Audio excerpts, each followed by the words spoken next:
Welcome to my YouTube channel SRP class में आप सभी लोग का स्वागत है। आई होप आप सभी लोग ठीक होंगे।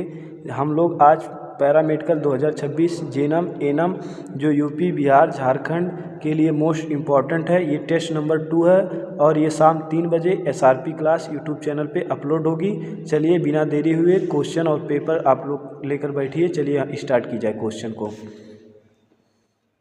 पहला क्वेश्चन आपकी स्क्रीन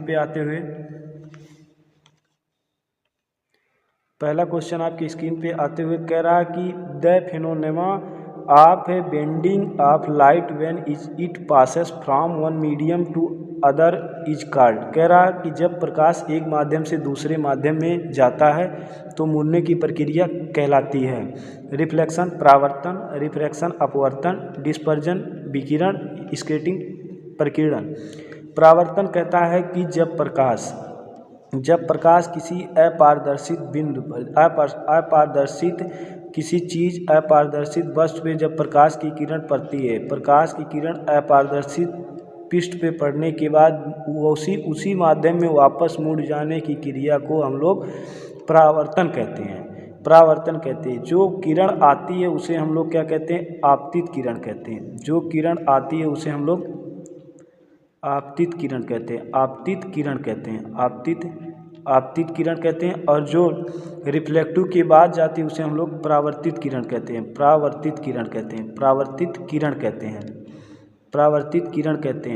आपतित किरण और परावर्तित किरण के बीच में एक हमारा अभिलंब पाया जाता है। आपतित किरण और परावर्तित किरण के बीच में एक अभिलंब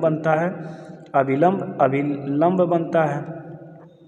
प्रकाश है जो किसी ये अपारदर्शित पृष्ठ है, इस पे माध्यम से आया, आपतित किरण उसी माध्यम में लौट जाना, उसे हम परावर्तित किरण कहते हैं। आपतित किरण और अभिलंब के बीच बना कोण को हम लोग क्या कहते हैं? अपवर्तन कोण कहते हैं, जिसे हम लोग एंगल आर से डिनोट करते हैं। अभिलंब और परावर्तित किरण के बीच में बना कोण को परावर्तन कोण कहते हैं, जिसे आर कहते हैं। तो अब परावर्तन के दो नियम होते हैं। कहता पहला नियम कि आपतित किरण, परावर्तित किरण और अभिलंब तीनों एक ही तल में हैं, उसे परावर्तन के फर्स्ट नियम कहते हैं। और दूसरा कहता है एंगल आई बराबर एंगल आर को हम लोग दूसरा नियम कहते हैं कि प्रकाश की किरण के अभिलंब, आपतित किरण और अभिलंब के बीच का बना कोण को आपतन कोण, और अभिलंब तथा मुड़ने जाने वाली जो परावर्तित किरण के बीच में बना कोण को परावर्तन कोण कहते हैं। ये हमारा परावर्तन का सेकंड नियम है। प्रकीर्णन क्या होता है? प्रकीर्णन होता है कि जब प्रकाश की किरण किसी प्रिज्म से गुजरता है तो वो 7 रंगों में विभक्त हो जाता है, उसे हम लोग क्या कहते हैं? प्रकीर्णन कहते हैं। बिग बॉर के जो 7 कलर में जो रिफ्लेक्ट होता है उसे हम लोग बिग बॉर कहते हैं।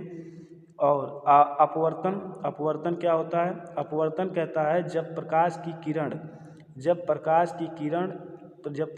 किरण ये विरल माध्यम से सघन माध्यम में जाती है। जब प्रकाश की किरण विरल माध्यम से सघन माध्यम में जाती है तो अपने पथ से विचलित हो जाती है, इसी को हम लोग क्या कहते हैं? अपवर्तन कहते हैं। तो वही कह रहा कि प्रकाश एक माध्यम से दूसरे माध्यम में मुड़ने की प्रक्रिया को क्या कहते हैं? तो मुड़ने की प्रक्रिया को हम लोग अपवर्तन कहते हैं। तो इसका आंसर नंबर हमारा क्या हो जाएगा? बी हो जाएगा। इसका आंसर नंबर बी हो जाएगा। 2 नंबर क्वेश्चन कह रहा है कि the SI unit of electric charge. कह रहा है विद्युत आवेश की इकाई क्या, एसआई इकाई क्या है? वोल्ट है, कूलाम है, एम्पियर है, ओम है। तो ओम एसआई यूनिट किसका होता है? प्रतिरोध का होता है। ओम जो होता है एसआई यूनिट वो हमारा प्रतिरोध का होता है। प्रतिरोध को हम लोग क्या कहते हैं? रेजिस्टेंस कहते हैं। एम्पियर जो होता है ये करंट का होता है। एम्पियर जो होता है ये हमारा करंट का होता है। एम्पियर जो होता है करंट का होता है।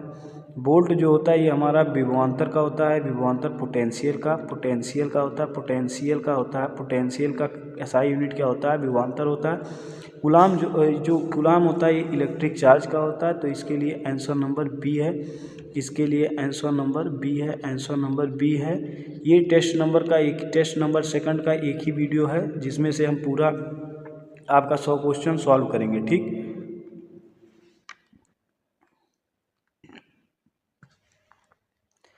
3 नंबर क्वेश्चन कह रहा कि द मिनर यूज टू डेंटिस्ट। कह रहे कि जो दांत चिकित्सक में कौन सा दर्पण उपयोग करते हैं?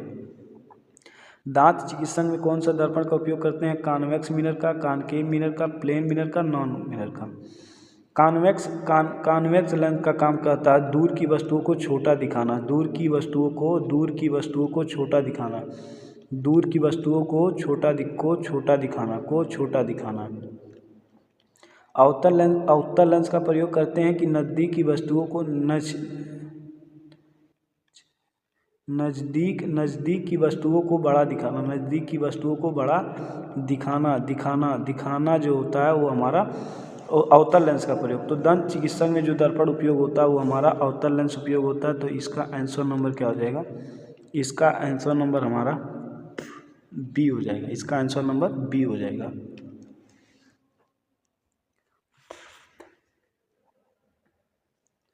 4 नंबर क्वेश्चन कह रहा है कि resistance of a wire depend on.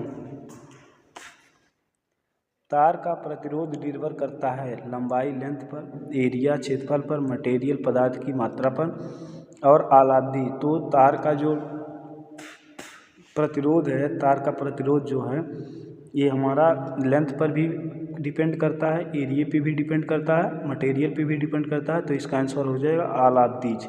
तो इसका आंसर नंबर क्या हो जाएगा? इसका आंसर नंबर हो जाएगा डी, आलादीज। अगला क्वेश्चन कह रहा है कि chemical name of a bleaching powder. Bleaching powder का केमिकल नेम क्या है? ब्लीचिंग पाउडर का रासायनिक नाम क्या है? Calcium hypochloride, calcium oxide, sodium chloride, sodium bicarbonate. इसका सूत्र हो जाएगा NaCO3, NaCl, इसका NaCl हो जाएगा। इसको सीडियम कैल्शियम ऑक्साइड और इसका CaOCl2 हो जाएगा। तो जो NaCl होता है इसे हम लोग टेबल साल्ट के नाम से भी जाना जाता है। कह रहा है कि ब्लीचिंग पाउडर का रासायनिक नेम, तो ब्लीचिंग पाउडर का रासायनिक नेम जो हो जाता है कैल्शियम हाइपोक्लोराइड हो जाता है। तो इसका आंसर नंबर क्या हो जाएगा? इसका आंसर नंबर ए हो जाएगा। ठीक, ये अगला आ रहा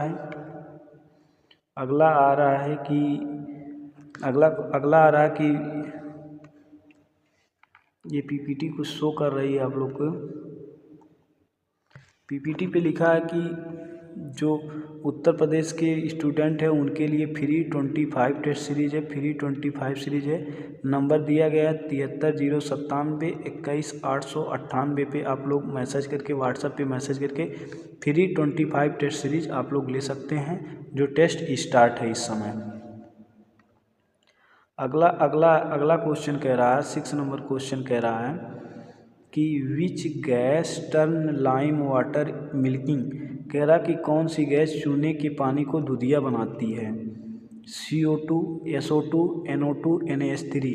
तो चूने के पानी को कौन सा रंग दूधिया बनाती है? तो इसका हम दिए हैं कि कैल्शियम हाइड्रोक्साइड को जब हम CO2 के साथ रिएक्शन कराते हैं तो कैल्शियम कार्बोनेट प्लस H2O पानी निकलता है। Calcium carbonate plus H2O gas निकलता है। तो जब हम कैल्शियम हाइड्रोक्साइड को CO2 के साथ रिएक्शन कराते हैं तो calcium carbonate plus H2O gas निकलता है। तो चूने के पानी को दूधिया कौन कर रहा है? तो चूने के पानी को दूधिया हमारा CO2 कर रहा है। तो इसका आंसर नंबर क्या हो जाएगा? इसका आंसर नंबर हमारा हो जाएगा ए। इसका आंसर नंबर ए हो जाएगा।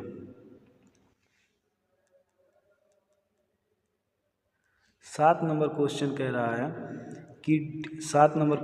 रहा है कि device which convert electrical energy to mechanical energy. कह रहा है डिवाइस का नाम बताओ जो इलेक्ट्रिक एनर्जी को मैकेनिकल एनर्जी में कन्वर्ट करता है। जो यंत्र विद्युत ऊर्जा को यांत्रिक ऊर्जा में बदलता है वह क्या है? इलेक्ट्रिक मोटर है, जनरेटर है, बैटरी है, ट्रांसफर है। ट्रांसफर को काम क्या करता है? लो वोल्टेज को हाई करता है, लो वोल्टेज को हाई करता है, हाई वोल्टेज को कम करता है, हाई वोल्टेज को कम करता है, लो वोल्टेज को ज़्यादा, हाई वोल्टेज को कम करता है। बैटरी का काम क्या होता है? केमिकल एनर्जी को क्या करता है? इलेक्ट्रिकल एनर्जी में चेंज करता है। ठीक, विद्युत मोटर क्या होता है?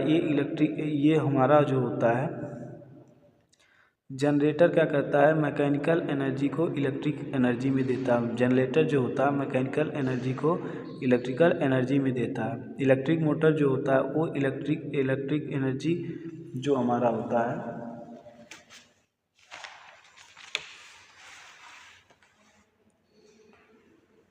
इलेक्ट्रिक मोटर जो होता है ये हमारा क्या कहता है, इलेक्ट्रिकल एनर्जी को मैकेनिकल एनर्जी में कन्वर्ट करता है। इलेक्ट्रिकल एनर्जी को मैकेनिकल एनर्जी में कन्वर्ट करता है। तो वही कह रहा है कि इलेक्ट्रिकल एनर्जी को मैकेनिकल एनर्जी में कौन कन्वर्ट कर रहा है, तो इलेक्ट्रिक मोटर है। तो इसका आंसर नंबर क्या हो जाएगा, इसका आंसर नंबर हमारा ए हो जाएगा। इसका आंसर नंबर ए हो जाएगा। ट्रांसफ़र का काम क्या होता है, लो वोल्टेज को हाई करना। बैटरी का काम क्या होता है, केमिकल एनर्जी को इलेक्ट्रिक एनर्जी बदलना। जनरेटर क्या करता है, मैकेनिकल एनर्जी को इलेक्ट्रिकल एनर्जी में चेंज करता है। इलेक्ट्रिक मोटर जो होता है इलेक्ट्रिकल एनर्जी को मैकेनिकल एनर्जी में कन्वर्ट करता है। इस चीज़ से कन्वर्टिंग से तो एक क्वेश्चन जरूर आएगा, एक क्वेश्चन आप लोग को पेपर में कन्वर्टिंग से तो जरूर आएगा, कन्वर्टिंग से जरूर एक क्वेश्चन आएगा। ठीक, 8 नंबर क्वेश्चन कह रहा है कि part of nephron which filter blood. कह रहा नेफ्रॉन का कौन सा भाग रक्त को छानता है, ग्रेनुलस, tubule, loop of Henle, collecting duct. तो नेफ्रॉन जो होती है किडनी की क्रियात्मक इकाई होती है। किडनी की क्रियात्मक इकाई कौन सी होती है, किडनी की क्रियात्मक इकाई फंडामेंटल जो इकाई होती है वो हमारा नेफ्रॉन होता है, नेफ्रॉन होता है। ठीक, नेफ्रॉन होता है। तो कह रहा है कि नेफ्रॉन का कौन सा भाग जो रक्त को छानता है, तो ग्रेनुलस होता है। तो इसका आंसर नंबर क्या हो जाएगा, इसका आंसर नंबर हमारा ए हो जाएगा। इसका आंसर नंबर ए हो जाएगा। ठीक, अगला 9 नंबर क्वेश्चन कह रहा है कि डाइजेशन स्टार्ट इन। कह रहा कि पाचन कहाँ से शुरू होता है, स्टोमच से, माउथ से, स्मॉल इंटेस्टाइन से, लीवर से। तो बॉडी का लार्जेस्ट पार्ट होता है, लीवर क्या होता है, बॉडी का लार्जेस्ट पार्ट होता है, लार्जेस्ट पार्ट होता है। बॉडी का क्या होता है, लार्जेस्ट पार्ट होता है। जहाँ से यहाँ से क्या निकलता है, बाइल निकलता है। बाइल कहाँ स्टोर होता है, तो बाइल स्टोर होता है हमारा गाल ब्लैडर में। गाल ब्लैडर में बाइल स्टोर होता है। कहाँ स्टोर होता है, गाल ब्लैडर में बाइल स्टोर होता है। ठीक, स्मॉल इंटेस्टाइन में क्या होता है, संपूर्ण भोजन का पाचन होता है। संपूर्ण भोजन का पाचन होता है, संपूर्ण भोजन का पाचन होता है, संपूर्ण भोजन का पाचन होता है, पाचन होता है। ठीक, स्टोमच में से क्या निकलता है, हमारा HCl गैस निकलता है, जो क्या कहता है, भोजन में मिश्रित होता है, भोजन को तोड़ता है। भोजन को तोड़ने का काम कौन करता है, तोड़ता है। तोड़ता कौन है, तो HCl भोजन से मिलके। पाचन कहाँ से शुरू होता है, माउथ से शुरू होता है। तो इसका आंसर नंबर क्या हो जाएगा, इसका आंसर नंबर हमारा बी हो जाएगा। इसका आंसर बी हो जाएगा। ठीक, 10 नंबर क्वेश्चन कह रहा है कि soap is made by reaction. कह रहा साबुन बनाने की क्रिया को क्या कहते हैं, acid plus base, base plus पैसिड acid, salt plus base, acid और मेटल। तो जो हमारा साबुन जिसे हम लोग नहाने में यूज करते हैं, तो वो किस क्रिया रिएक्शन से बनता है, तो हमारा बेस एंड फैसिक एसिड से बनता है। ठीक, तो इसका आंसर नंबर क्या हो जाएगा, इसका आंसर नंबर हमारा बी हो जाएगा। ठीक,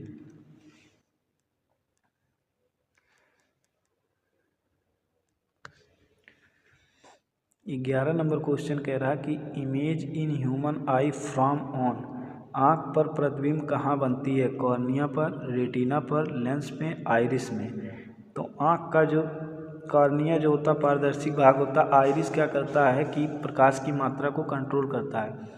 कंट्रोल ऑफ लाइट कौन करता है, कंट्रोल ऑफ लाइट कौन करता है, आइरिस करता है। आँख पे प्रतिबिंब कहाँ बनती है, तो आँख पे प्रतिबिंब जो हमारी बनती है वो रेटिना पे बनती है। तो इसके लिए आंसर क्या हो जाएगा, इसके लिए आंसर नंबर हमारा बी हो जाएगा। इसके लिए आंसर नंबर बी हो जाएगा। ठीक, 12 नंबर क्वेश्चन कह रहा है कि लीस्ट रिएक्टिव मेटल इज। कह रहा कि सबसे कम अपक्रियाशील धातु कौन है, सोडियम है, जिंक है, गोल्ड है, आयरन है। सोडियम क्या कहते हैं, इसको हम मिट्टी के तेल में डुबा के रखते हैं क्योंकि ये बहुत रिएक्टिव एलिमेंट होता है। ठीक, सबसे कम अपक्रियाशील जो धातु होता है वो हमारा गोल्ड होता है, जो किसी से रिएक्शन नहीं कराता है।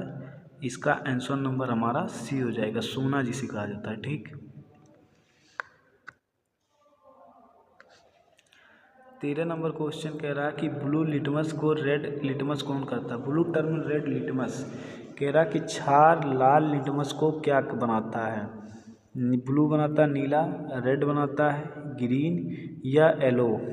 तो जो हमारा जो अम्ल जिसे हम लोग एसिड कहते हैं, तो एसिड क्या करता है, ब्लू चेंज करता है रेड में, ब्लू चेंज करता है किस में, ब्लू चेंज करता है किस में, रेड में। एसिड का काम होता है। ठीक, बेस का काम क्या होता है, बेस का काम क्या होता है, ये रेड को चेंज करता है, लाल लिटमस पेपर को चेंज करता है किस में, लाल लिटमस पेपर को ये चेंज करता है, चेंज करके क्या बनाता है, ब्लू बनाता है, ब्लू बनाता है, लाल लिटमस को चेंज करके ब्लू बनाता है। ठीक, तो इसका क्या हो जाएगा, ये क्षार लाल लिटमस पेपर को क्या कर रहा है, नीला बना रहा है। तो इसका आंसर नंबर क्या हो जाएगा, इसका आंसर नंबर हमारा बी हो जाएगा। क्षार का जो क्षार जो होता है 7 से 14 के बीच में होता है, क्षार जो होता है वो हमारा 7 से 14 के बीच में होता है। ठीक,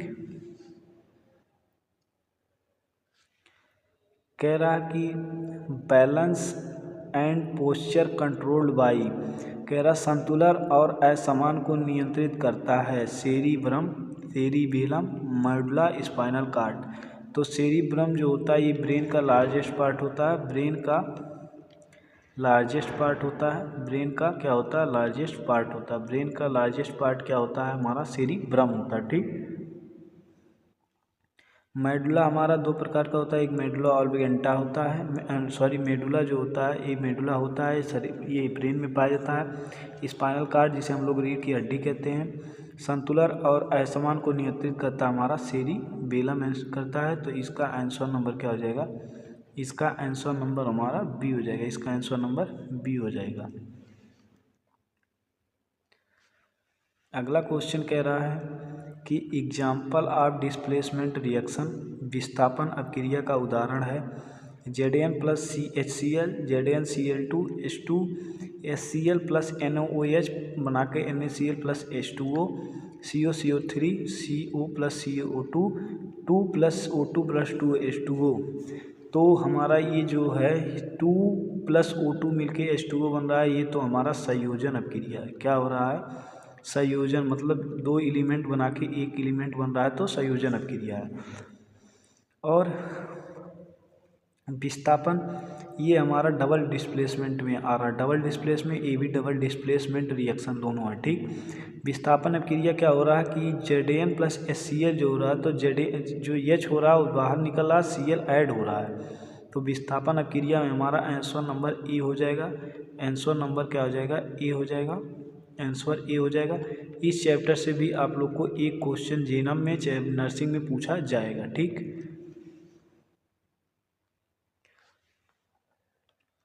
कह रहा कि magnetic field inside a solenoid is, कह रहा सोलेनाइड के अंदर चुंबकीय क्षेत्र होता है यूनिफॉर्म, समान, नॉन यूनिफॉर्म, शून्य या वेरिएबल, परावर्तित।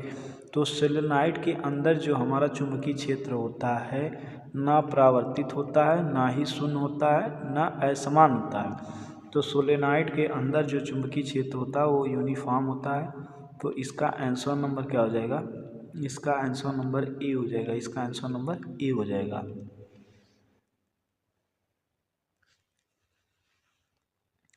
सत्रह नंबर क्वेश्चन कह रहा है कि power house of cell is, कोशिका का विद्युत गिरी कहलाता है, न्यूक्लियस कहलाता है, माइटोकॉन्ड्रिया कहलाता है, राइबोसोम कहलाता है, लाइसोसोम कहलाता है। तो लाइसोसोम को हम लोग क्या कहते हैं, आत्मघाती थैली कहा जाता है, आत्मघाती थैली, आत्मघाती थैली कहते हैं, आत्मघाती थैली कहते हैं। राइबोसोम को हम लोग क्या कहते हैं, प्रोटीन फैक्ट्री कहते हैं, राइबोसोम को हम लोग क्या कहते हैं, प्रोटीन फैक्ट्री कहते हैं, फैक्ट्री कहते हैं, राइबोसोम को हम लोग प्रोटीन फैक्ट्री कहते हैं। न्यूक्लियस को क्या कहते हैं, कंट्रोल ऑफ सेल कहते हैं, control of cell, control of cell किसके पास होता है, न्यूक्लियस के पास होता है। कोशिका का विद्युत गिरी माइटोकॉन्ड्रिया होता है। तो इसका आंसर नंबर क्या हो जाएगा, इसका आंसर नंबर बी हो जाएगा। क्यों होता है, क्योंकि एटीपी का निर्माण होता है, एटीपी एडेनोसिन ट्राइफॉस्फेट होता है। ठीक, 20 नंबर क्वेश्चन कह रहा है कि energy from food without oxygen, कह रहा ऑक्सीजन के बिना ऊर्जा प्राप्त करने की प्रक्रिया क्या है, anaerobic respiration, aerobic respiration, combustion या फोटोसिंथेसिस।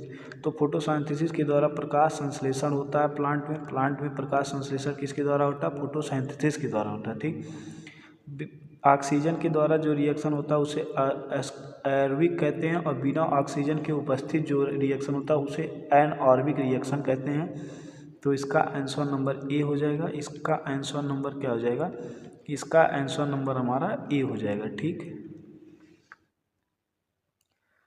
अगला क्वेश्चन कह रहा है कि colour of copper sulphate solution. कह रहा है कॉपर सल्फेट का विलयन का रंग क्या होता है? ब्लू होता है, ग्रीन होता है, पिंक होता है, येलो होता है। तो कॉपर सल्फेट विलयन का रंग जो होता है ब्लू होता है। तो इसका आंसर क्या हो जाएगा? इसका आंसर नंबर हमारा ए हो जाएगा। अगला क्वेश्चन कह रहा है कि decomposition of water bye electricity is a card. कह रहा है विद्युत द्वारा जल का अपघटन कहलाता है, इलेक्ट्रोलाइसिस कहलाता है, फोटोलाइसिस कहलाता है, हाइड्रोलाइसिस कहता है, थर्मोलाइसिस। तो जो टेम्परेचर की उपस्थिति में होता है उसे हम लोग थर्मोलाइसिस कहते हैं। जो विद्युत द्वारा जल का अपघटन को हम लोग इलेक्ट्रोलाइसिस कहते हैं। तो इसका आंसर नंबर क्या हो जाएगा? इसका आंसर नंबर हमारा ए हो जाएगा। इसका आंसर नंबर ए हो जाएगा। ठीक, अगला क्वेश्चन कह रहा है कि जनरेटर कन्वर्ट। कह रहा है कि जनरेट कित ऊर्जा बदलता है? मैकेनिकल टू इलेक्ट्रिकल में, इलेक्ट्रिकल टू मैकेनिकल में, केमिकल टू हीट में, हीट टू इलेक्ट्रिकल में। तो जो केमिकल टू हीट और heat to electrical, electrical to mechanical, mechanical to electrical.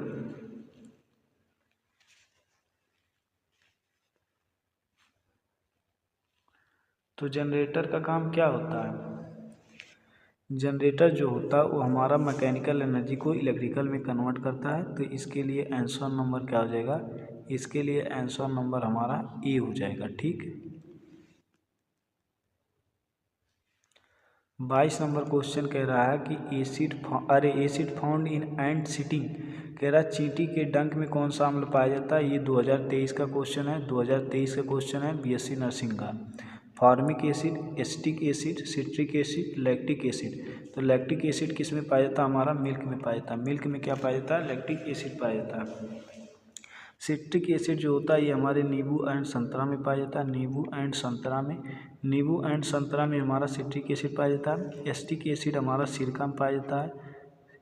सिरका में हमारा एसिटिक एसिड पाया जाता है। फार्मिक एसिड चींटी के डंक में पाया जाता है। अंट के सीटिंग में पाई जाती है। अंट सीटिंग में हमारा फॉर्मिक एसिड पाया जाता है। तो इसका आंसर नंबर ए हो जाएगा। इसका आंसर नंबर क्या हो जाएगा? इसका आंसर नंबर ए हो जाएगा। ठीक, चींटी के डंक में कौन सा अम्ल पाया जाता है? Formic acid.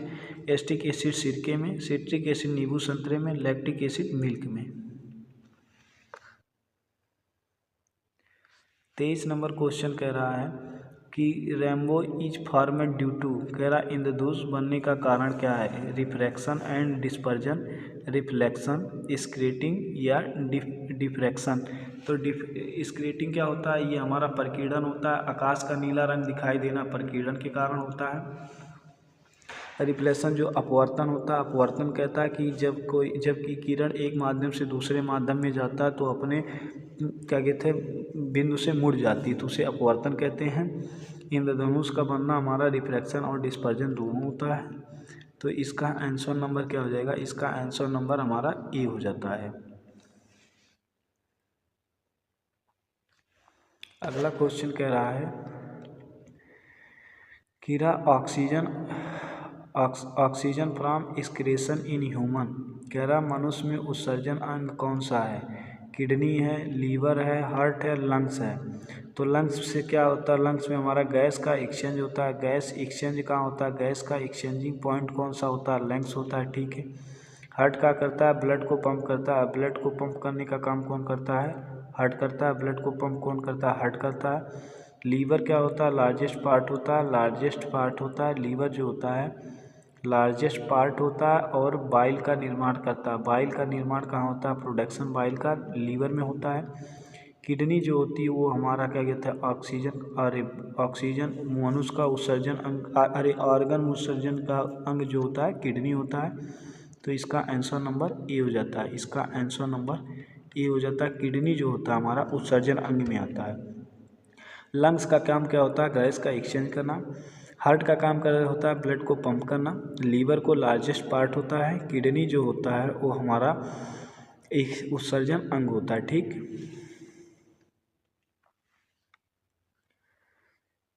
25 नंबर क्वेश्चन कह रहा है, 25 नंबर क्वेश्चन कह रहा कि inside a bar magnet field line move, कह रहा चुंबक के अंदर रेखाएं की दिशा में चलती हैं, south to north, north to south. ये हमारा चुंबक है, ये हमारा चुंबक है। तो चुंबक में रेखाएं किस लाइन से चलती हैं? तो ये हमारा साउथ पोल होता है, ये नॉर्थ पोल होता है। तो चुंबक में रेखाएं जो होती है वो साउथ टू नॉर्थ चलती हैं।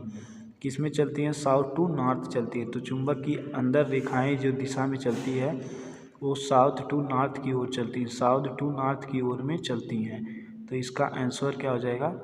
इसका आंसर नंबर ए हो जाएगा।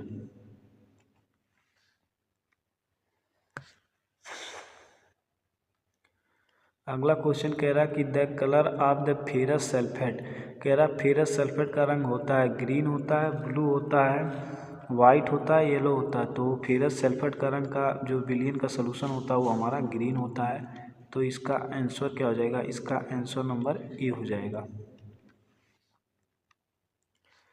अगला क्वेश्चन कह रहा है कि lens use to correct a hypermetropia, कह रहा कि कौन सा लेंस का यूज करेंगे हाइपरमेट्रोपिया में? कह रहा कि दूर दृष्टि दोष सुधारने के लिए कौन सा लेंस उपयोग होता है?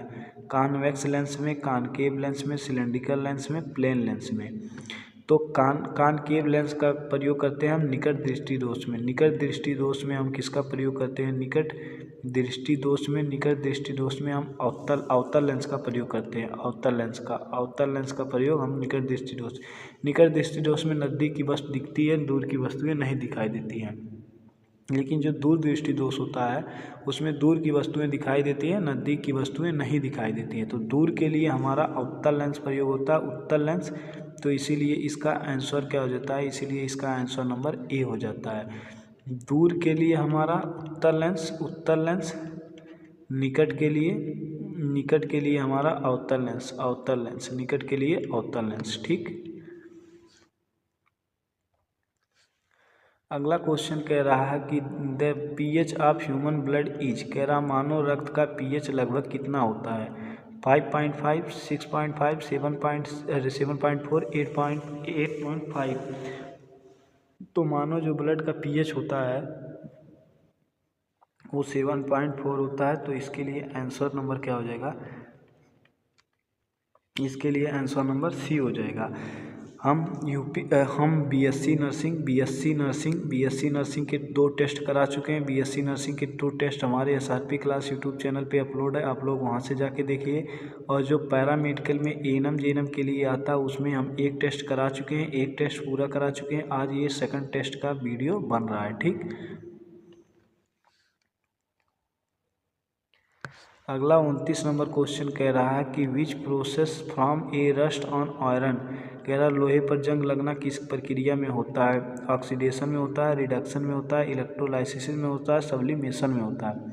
तो सब्लिमेशन में क्या होता है? सॉलिड चेंज होता है। सॉलिड चेंज होता है किसमें? सॉलिड चेंज होता है गैस में, उसे हम लोग सब्लिमेशन कहते हैं। ठीक, लोहे में जंग लगने की प्रक्रिया को हम लोग ऑक्सीडेशन कहते हैं। तो इसका आंसर नंबर क्या हो जाएगा? इसका आंसर नंबर ए हो जाएगा।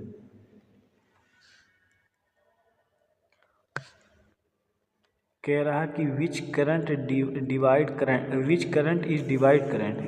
सर्किट डिवाइस करंट, कह रहा कौन सा परिपथ में धारा बढ़ता है? सीरीज सर्किट में, पैरेलल सर्किट में, ओपन सर्किट में, क्लोज सर्किट में।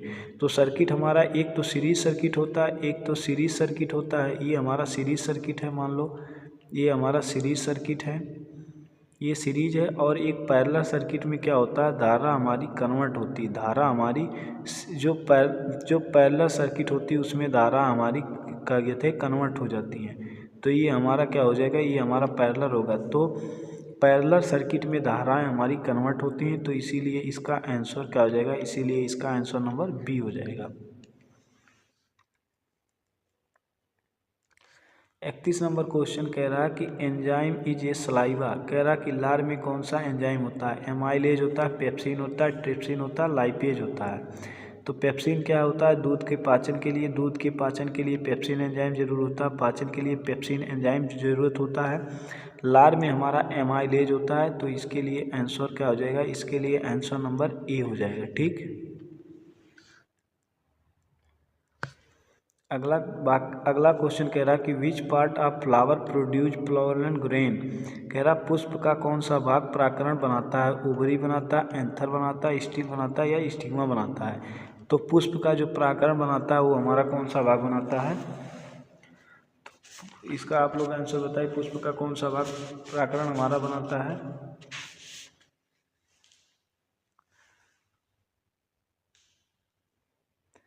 पुष्प का जो परागकण बनाता है वो हमारा ओवरी बनाता है, तो इसके लिए आंसर क्या हो जाएगा? इसके लिए आंसर नंबर ए हो जाएगा। 33 नंबर क्वेश्चन कह रहा है कि metal storeyed in kerosene is. कह रहा कौन सी धातु मिट्टी के तेल में रखी जाती है? सोडियम रखी जाती है, आयरन रखी जाती है, कॉपर रखी जाती है, जिंक रखी जाती है। तो शायद पुष्प का जो क्या कहते हैं बनता है वो हमारा एंथर में बनता है, एंथर में बनता है, तो इसका आंसर नंबर हमारा बी हो जाता है। ठीक, तो कह रहा मेटल स्टोरेड बाय केरोसिन धातु मिट्टी के तेल में रखी जाती है, तो हमारा सोडियम रखा जाता है, तो इसके लिए आंसर नंबर क्या हो जाएगा? इसके लिए आंसर नंबर ए हो जाएगा। अगला कह रहा है कि lens use to magnify glass. आवर्धक शीशे में कौन सा लेंस का उपयोग किया जाता है? Convex lens, concave lens, cylindrical lens या नॉन? तो नॉन होगा नहीं। अवतल लेंस या उत्तल लेंस। तो हमारा जो आवर्धक शीशा होता है उसमें उत्तल लेंस का प्रयोग किया जाता है, तो इसका आंसर नंबर क्या हो जाएगा? ए हो जाएगा। 35 नंबर क्वेश्चन कह रहा है कि plant hormone for sale elongation. कह रहा कि उसका वृद्धि के लिए उत्तरदायी पादप हार्मोन कौन सा है? एक्सिन है, साइटोकिन है, एथिलीन है, एस्कॉर्बिक एसिड है। एस्कॉर्बिक एसिड क्या होता है कि पौधों की वृद्धि को रोकता है। रोकने का काम कौन करता है? रोकने का काम एस्कॉर्बिक एसिड करता है। एथिलीन फल को पकाने में यूज करते हैं एथिलीन। पौधों की वृद्धि के लिए एक्सिन, तो इसका आंसर क्या हो जाएगा? इसका आंसर नंबर हमारा ए हो जाएगा। ठीक, तो हम लोग ये पैरामेडिकल टेस्ट नंबर 2 में आज इतना देखते हैं। कल इसका पार्ट नंबर 2 में हम लोग आगे के क्वेश्चन देखते हैं, पार्ट नंबर 2 में देखते हैं। तो हमारे यूट्यूब चैनल एसआरपी क्लास में बीएससी नर्सिंग के 2 टेस्ट और पैरामेडिकल टेस्ट नंबर 2 का पहला वीडियो आप लोग को एसआरपी क्लास चैनल पे शाम 3 बजे अपलोड हो जाएगा। तो आज हम लोग इतना देखते हैं, बाकी और कल देखते हैं। तो वीडियो अच्छी लगे तो चैनल को सब्सक्राइब एसआरपी क्लास को ज़रूर करें और कमेंट में बताइए कि इसका कितना आंसर सही जा रहा है। ठीक, तो आज हम लोग इतना ही देखते हैं।